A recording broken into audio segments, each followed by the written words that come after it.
Pada awal Desember 2025, hujan lebat turun tanpa henti selama lebih dari 6 jam di kota Padang.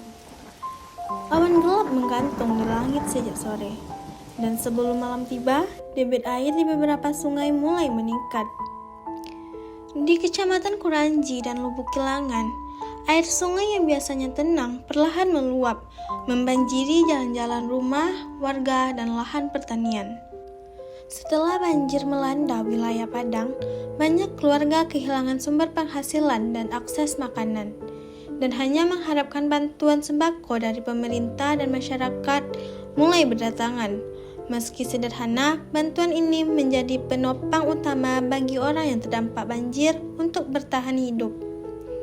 Dengan sembako yang terbatas itu, mereka mengatur makanan agar cukup untuk beberapa hari, membagi porsi secara adil untuk anak-anak yang membutuhkan energi lebih.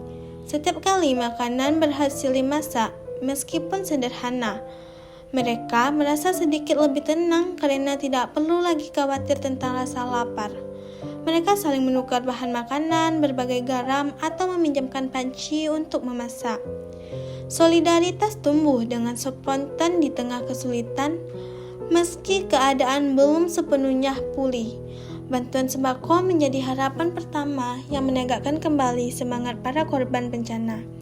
Di tengah ketidakpastian, makanan sederhana itu menjadi tanda bahwa mereka tidak sendirian dan masih banyak tangan yang peduli untuk membantu mereka bangkit.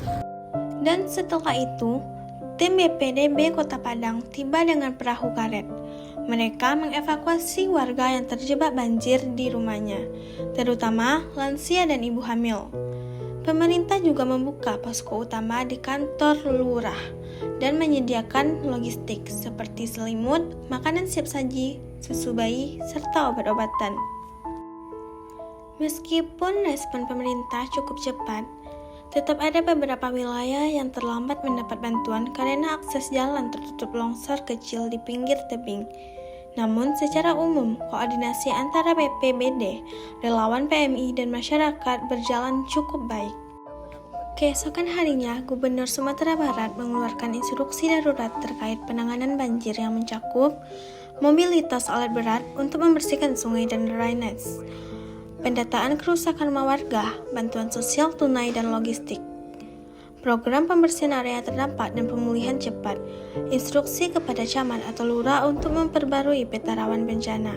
Kebijakan ini membuat proses pemulihan berlangsung lebih cepat. Warga mulai kembali membersihkan rumah mereka pada hari ketiga setelah banjir mereda.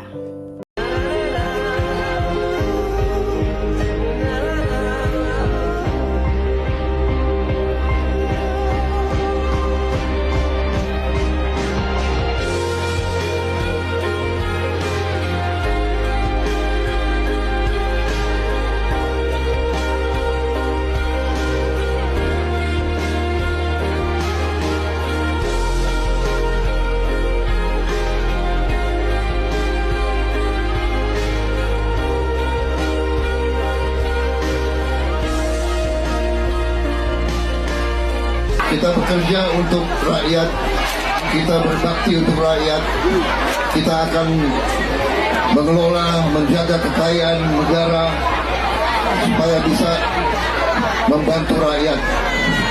Untuk itu, marilah kita saling membantu, marilah kita bersatu, sama-sama menghadapi masa susah, dan sama-sama nanti menyongsong masa lebih baik.